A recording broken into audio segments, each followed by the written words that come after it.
power series method for solving a differential equation. It's really intended for equations that are linear with non-constant coefficients, since with constant coefficients you can use the characteristic equation.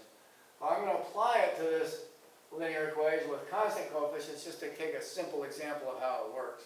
So we're going to demonstrate how to solve y double prime plus 9y equals 0 by the power series method. Power series method says that for these kind of equations, actually these more generally, y double prime plus p of t y prime plus q of t y equals 0. If p of t and q of t are analytic, that means they have power series representations, then there exists a power series solution. So this being a constant, it's its own power series, it's analytic, and we don't even have a y prime term here. So we know there's a power series solution by theorem. So we'll just write that assumption down. Y can be given by a power series. We're going to use the power series at t equals 0. In general, we could take t minus t0 to the k and have a power series at t0. That gets messy, right? Writing all that extra work. Let's just suppose we're trying to find a power series at t equals 0, the simplest to write down case. To solve this means simply find the AKs, right? If I find the AKs, I have the solution as a power series. So the method is actually very simple. I write down the power series, its derivative, and its second derivative using calculus. And then I plug them in and find out what the AKs are, then I'm done. So that's the power series method. It sounds so simple, right?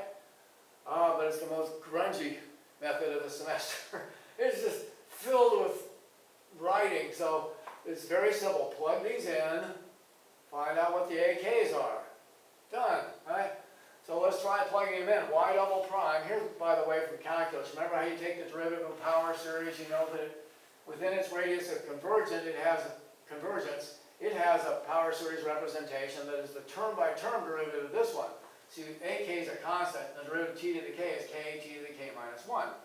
And the derivative of that, derivative of t to the k minus 1 is k minus 1 t to the k minus 2. So there's the first and second derivatives, just calculated term by term. But this one started at 0, this one has to start at 1 because the first term here was actually a constant. This formula doesn't work for k equals 0. The derivative of a0 times 1 is 0, and so we leave off the first term. The derivative of a constant is 0. And similarly here, the first term in here is a constant. Its derivative is 0, so we have to leave off the k equals 1 term here. So these will start at k equals 0, 1, and 2 respectively. And we would plug in the second derivative. We've got sum k equals 2 to infinity. Ak, k minus 1, t to the k minus 2. Then we add to that 9 times the function sum a k t to the k running from 0 to infinity, and that has to add up to nothing, right? Now to solve for the coefficients a, k, we actually want to combine these series, and to combine them, we need them to run over the same indices. So in this one, I'm going to make a substitution, n equals k minus 2, with the idea that this will be then t to the n. Over here, however, I'll just let n equal k, so that this will be t to the n. Once they have the same power, t to the n, if I get them to run over the same indices, sometimes by pulling terms out to get those indices out of there, then I can combine them. So, if I substitute n equals k minus 2, then k equals n plus 2. This series becomes sum, well, what does n run over? Right, these are dummy indices. Usually you use n here. N goes from 0 to infinity, a n t to the n. And then you can make a substitution where n isn't equal to k, as long as you run over the same indices so that the sum here adds up to a0 t to the 0 plus a1 t to the 1. Just so it sums over the same things, k is an arbitrary letter.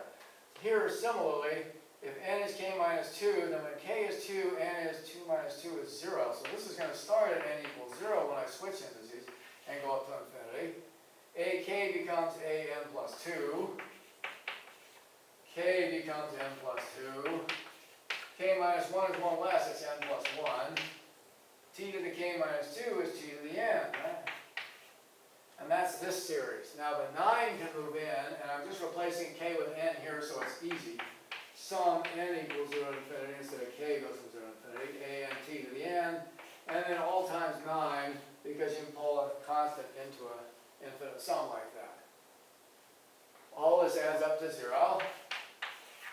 And now comes the trick. They run over the same indices through to infinity with the same power, t to the n.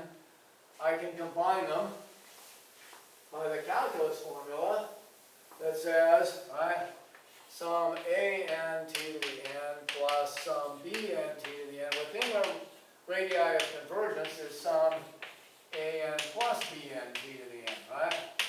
I'm going to do that. As long as they run over the same indices within their radius of convergence, the radius of convergence is the smaller of the two, you get that. So I'm going to do that here and say this becomes sum n equals 0 to infinity.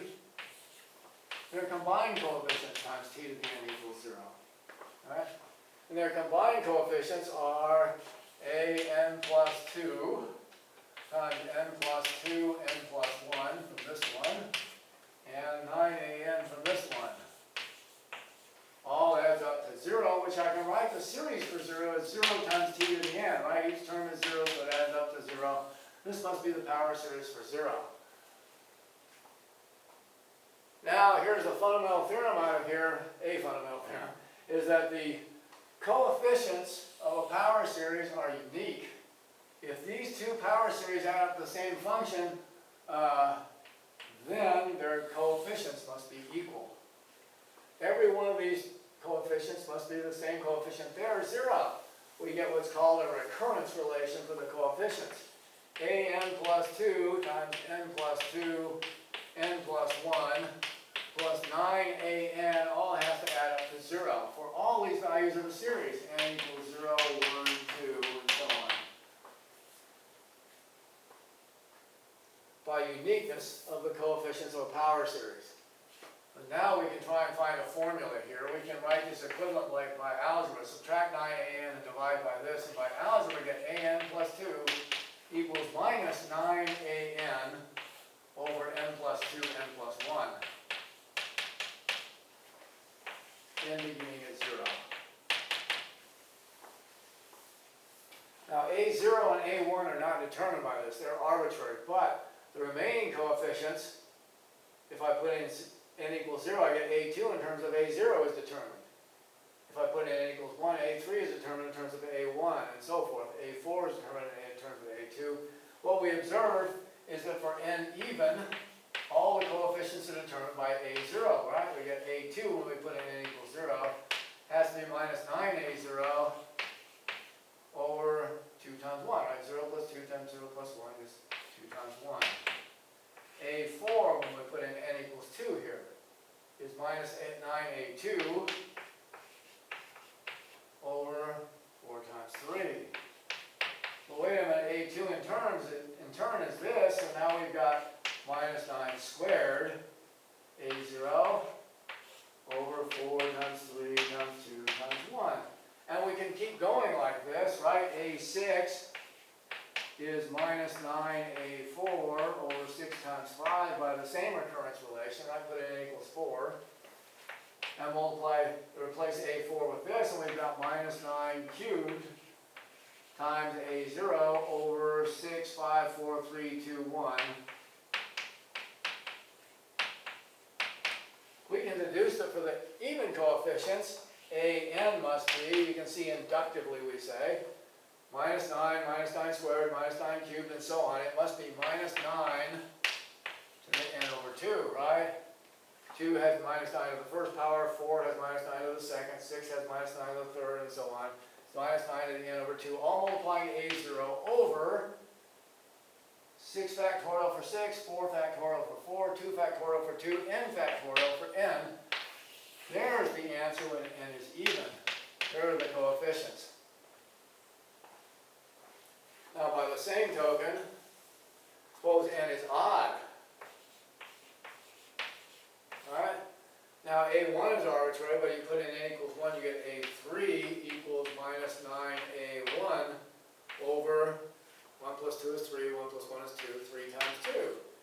a5 similarly is minus 9 times a3 over 5 times 4, and then you put a3 as this, and you've got minus 9 squared a1 over 5, 4, 3, 2. We're building up a similar pattern.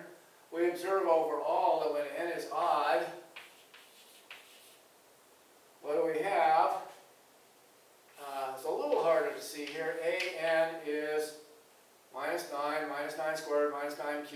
got to be minus 9 to the n minus 1 over 2, right?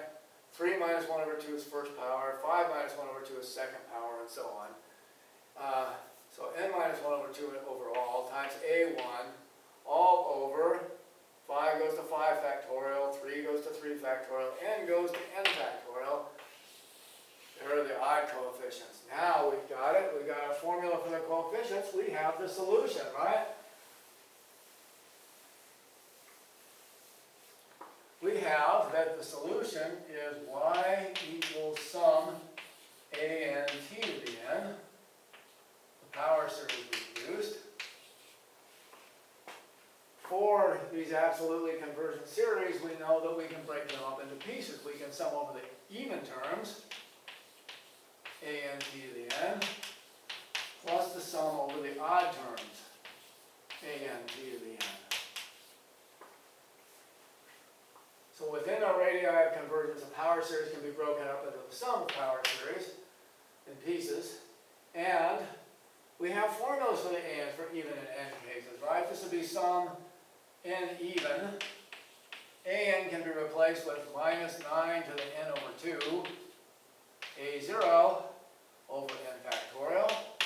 Over here, an, when n is odd, can be replaced by this formula, minus 9 to the n minus 1 over 2, a1 over n factorial. And they're both multiplied by t to the n, I forgot to put that. There is the general solution I'm going to claim. How do I know what's the general solution? Well, I might use this trick. I can pull a constant a0 out of here and say this is a0 times the sum, n even, minus 9 to the n over 2 over n factorial t to the n, plus pull a1 out of here, a1 sum n odd, minus 9 to the n minus 1 over 2 over n factorial t to the n. And you notice that when this is a solution actually for a0 or a1, any numbers, they're arbitrary. And so I can put a0 equals 1 and a1 equals 0, and I get just this series as a solution. I just proved it, right? So this series is a solution, and it's in odd powers of t, so it's an odd function. It's an odd solution. Now if I put this one equals 1 and this one equals 0, then I get just this series as a solution. I just proved it. But this is a solution in odd, I'm sorry, this was in even powers of t. This one's in odd powers of t, so this is an even function, this is an odd function. Each series by itself is independently a solution. We have two independent solutions. This written here is an arbitrary linear combination of independent solutions.